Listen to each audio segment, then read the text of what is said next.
하박국 선지자의 기도라 시작을 했습니다. 그리고 끝날 때는 영장을 위하여 내 수금에 맞춘 것이니라. 이 노래는 이렇게 마지막을 맺고 있는 하박국 3장을 저희가 지금 보고 있습니다. 여러분에게 한번 질문을 한번 드려볼게요. 여러분은 하나님에 대해 알면 알수록 놀라움을 갖습니까? 아니면 그냥 무료하십니까? 우리가 예수님이 나를 위해 죽어주셨고 하나님이 나 같은 것을 사랑하신다라는 그 놀라운 소식이 내 이성과 내 감정을 뚫고 들어왔을 때 그때의 감격, 그때의 놀람은 정말일까? 믿겨지지 않는다. 그 정도로 우리는 놀랐습니다.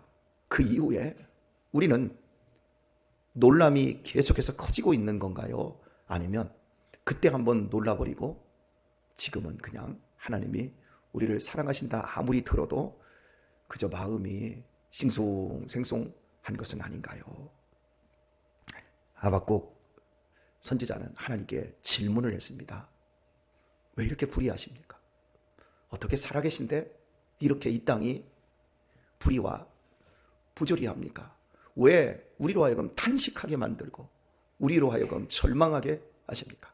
그때 하나님이 오직 의인은 믿음으로 말미암아 산다. 답으로서 주신 것이 로마서에서 우리가 살펴본 대로 히브리서에서 오직 의인은 믿음으로 말미암아 산다. 아무리 불의하고 아무리 부조리하고 아무리 절망적이고 아무리 탄식과 절규가 터져나오는 상황이라 할지라도 그래도 나의 의인은 오직 믿음으로 말미암아 산다.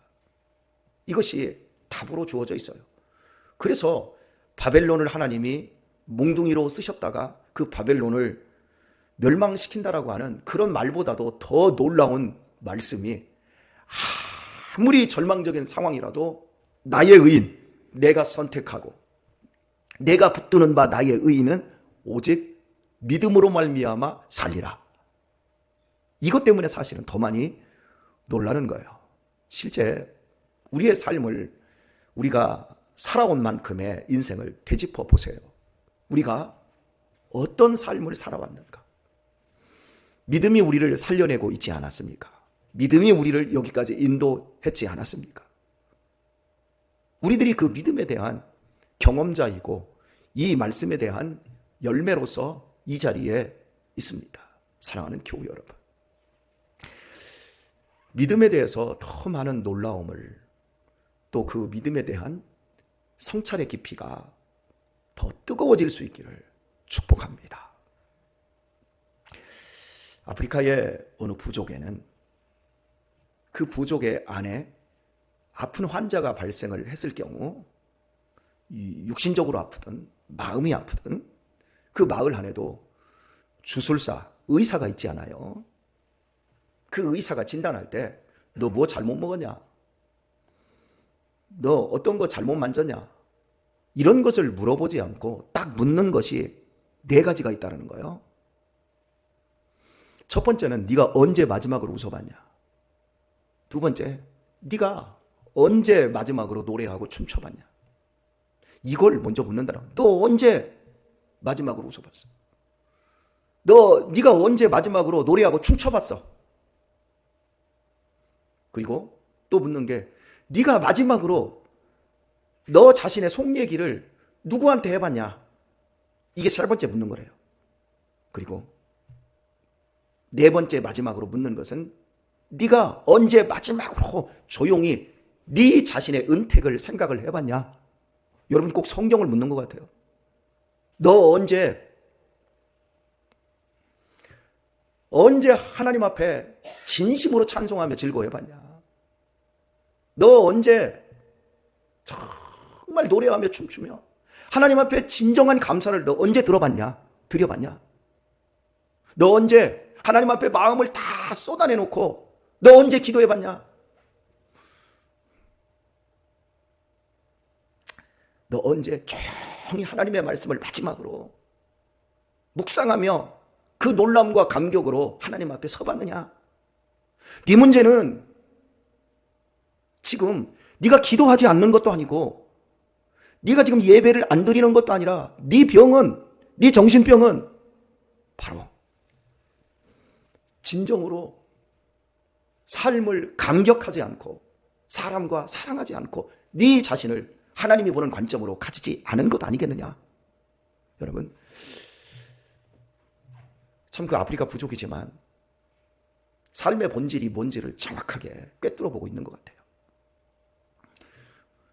자살하는 사람들이 이 세상에서 단 한 사람이라도 나를 지지해주고 인정해주고 내 편이라고 할 수 있는 사람이 있다면 절대 자살을 안 한답니다. 그 문제는 주변의 사람들이 그를 사랑하고 아끼고 있지만 본인이 그것을 안 받아들이면서 나는 혼자야, 이렇게 착각하는 사람이 더 많다라는 거예요. 아무리 절망적이고 힘든 환경에서도 내가 과대망상을 가지면 안 돼요. 나 혼자야? 왜 혼자요? 거의 우리 교회 안에서도 나는 이 교회에 별로 친한 사람이 없어. 나는 외톨이야. 나를 지지해주는 사람은 하나도 없어. 내 설 자리가 없어. 이래서 시험에 들고 굉장히 침륜에 빠지는 사람들은 이게 과대망상이거든요. 내가 그런 걸 느낄 때 내 자신을 돌아봐야 돼요. 내가 진정한 감사를 하나님 앞에 드리고 있는가? 나는 진정으로 노래하며 춤추며 예배하고 있는가? 나는 누구에게 인정받고 누구에게 정말 사랑받고 지지받기보다 내가 누군가를 사랑하고 내가 누군가를 인정하고 누군가에게 내가 박수 쳐주고 있는가? 내 자신이 그걸 먼저 살펴봐야 되는데 그걸 살피지를 않지요. 그러기에 문제가 생기는 거예요. 여호와여, 내가 주께 대한 소문을 듣고 놀랐습니다. 여호와여, 주는 주의 일을 수년 내에 부응케 하옵소서. 이 수년 내에 나타내시옵소서. 이 기도가 정말 무시무시한 기도라는 사실을 여러분에게 말씀을 드렸습니다. 자신의 나라가 바벨론에 의해서 멸망당하는 일입니다. 그런데 이것을 부흥으로 가져오는 거예요. 우리의 심령을 하나님 되살려 주세요. 그래서 부흥이라고 하는 단어의 의미를 제가 상업적인 단어가 아니라는 것, 어떤 큰 것, 더 많은 것들을 외형적으로 모으는 것이 아니라 우리의 심령이 살아나는 것, 우리의 심령에 하나님의 생명이 불어넣어지는 것, 그래서 하나님이 우리를 다시 살려내는 것, 그것을 부흥, 그래서 영어로는 이걸 리바이벌 이렇게 말을 한다고 여러분에게 제가 말씀을 드렸어요. 그래서 진노 중에라도 내가 지금 구하고 있는 이것이 어마어마한 공포이고 두려움이지만 이것을 하나님의 관점에서 이제 제가 받아들입니다. 그리고 기도합니다. 그렇게 해놓고 진노 중에라도 긍휼을 잊지 말아주세요. 우리가 미련해서 나라가 멸망할 수밖에 없는 상황에 처해 있지만 하나님, 그래도 우리를 좀 불쌍히 여겨주세요. 우리가 죄를 버리지 못하고 우리의 마음을 바꾸지 못해서 하나님의 무서운 채찍이 지금 준비되어 있지만, 하지만 하나님의 진노 중에라도 우리를 자비함으로 대해주세요. 이렇게 하박국이 이야기를 하는데요. 긍휼이라는 단어, 자비라는 단어로도 바꿀 수 있는데 이걸 영어 단어로 이 긍휼, 이 자비 이런 걸 컴패션이라고 씁니다. 컴은 함께하다, 그리고 패션은 열정이라는 뜻이지요. 그래서 하나님 우리와 함께 해주세요.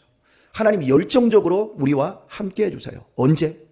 우리가 진노를 당하여 절망과 절규의 순간 주님 함께 열정적으로 해주신다면 우리가 능히 이길 수 있고 이 어려움들을 견뎌낼 수 있습니다.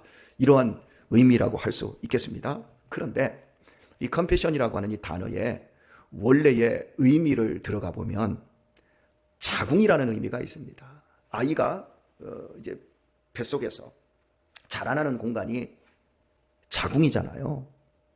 여러분, 우리 몸은요, 어떤 이물질이나 내가 아닌 다른 것이 들어오면 모든 세포와 혈류, 그 피와 모든 걸 동원해서 그것을 밀어내고 그것을 없애기 위해서 전 힘을 다 씁니다.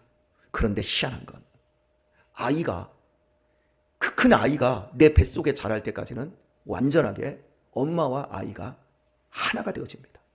하나님께서 참 기가 막히게 만들었지요. 자, 그런데 이 아이와 엄마가 정서적으로도 하나를 묶여버린다는 거죠. 놀라운 일이지요. 그렇지 않나요, 여러분? 여기 이제 대부분 아이를 가졌을 때의 그 기쁨과 환희가 뭔지를, 그 신비함을 다 경험을 하셨는데, 이 아이가 뱃속에 있는 그 시간 동안 엄마는 어마어마한 고통을 당하잖아요. 몸도 무거워지고 막 입덧을 하고. 그런데 엄마가 그걸 다 참아내요. 왜요? 나와 얘가 하나가 돼서 얘를 살려야 되기 때문에 아무리 입덧이 심해도 견뎌야 돼요. 이게 사랑이거든요. 또 이 아이가 자궁에서 나오지요. 나오면 이게 별개의 인격체인데도 불구하고 정서적으로 또 하나로 묶여 있어요. 그래서 아이들이 엄마와 가깝습니까? 아버지와 가깝습니까? 엄마와 훨씬 가까워요. 저는 참 희한한 게, 전 여자들을 이해할 수가 없어요. 여자는 오묘한 존재예요. 제 아내와 제가 침대에서 같이 잡니다. 그럼 제 아내가 침대 안쪽에서 자고, 저는 이제 침대 바깥쪽에서 자고, 이제 거실 쪽으로 향하는 문이 저쪽에 가깝습니다. 그리고 거실 넘어서 저쪽 방에서 우리 아이들 막둥이와 셋째가 이 잠을 잡니다. 그런데 제가 훨씬 가까운데, 제가 잠기도 굉장히 예민하고 굉장히 밝아요. 그런데 아이들이 갑자기 저녁에 자다가 이제 열이 나거나 아플 때가 있잖아요. 그럼 애들이 끙끙대는 소리가 나잖아요. 저는 이게 못 들려요. 안 들려요. 근데 제 아내는 벌떡 일어나요. 그리고 막 달려가요. 그걸 들어요.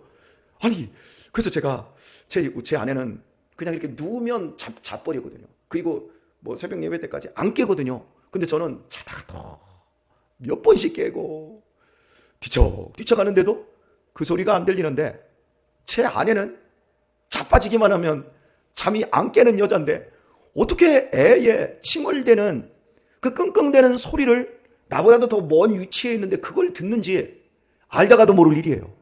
참 희한해요. 자, 그래서 이게 세상에서 가장 큰 사랑하면 아버지의 사랑이에요, 어머니의 사랑이에요. 노래도 어머니의 사랑이잖아요. 하나님의 사랑의 진짜 모습을 닮은 모습은 남녀 간의 사랑도 아니고 부부 간의 사랑도 아니고, 저는 엄마가 아이를 사랑하는 것, 저는 이렇게 생각이 되어지거든요.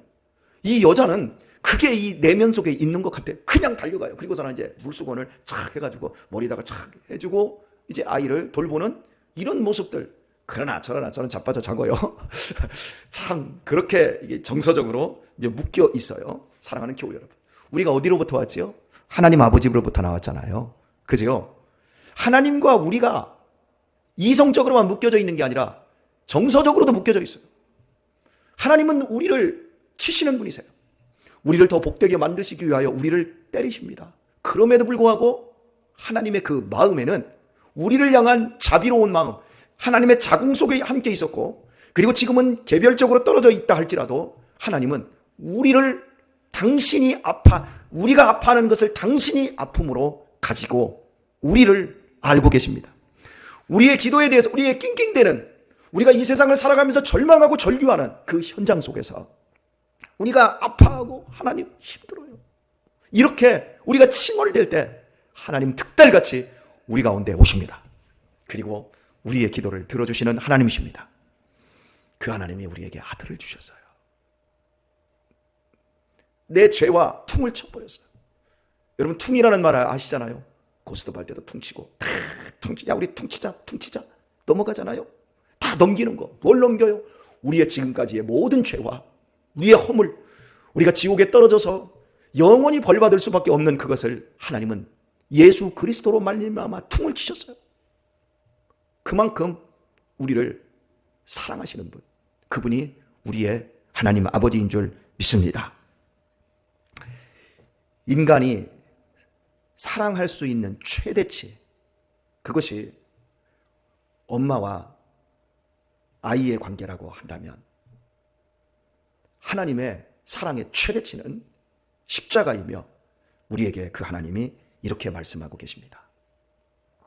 아들을 내어주기까지 사랑한 이가 너희에게 좋은 것을 주지 않겠느냐. 오늘의 말씀을 맺도록 하겠습니다. 사랑하는 교회 여러분, 우리 믿음 생활 하면 할수록 하나님의 사랑에 대해서 더욱더 놀라는 사람들이 될 수 있기를 소원합니다. 나이가 먹고 예배 생활 잘하고 봉사 잘하고 교회 오는 날도 많은데 마음은 하나님과 너무너무 멀어져서 외롭다느니, 다 때려치고 싶다느니, 이제 우리도 나도 좀 쉬었으면 좋겠다느니 우리 그렇게 영적으로 병들지 마십시다.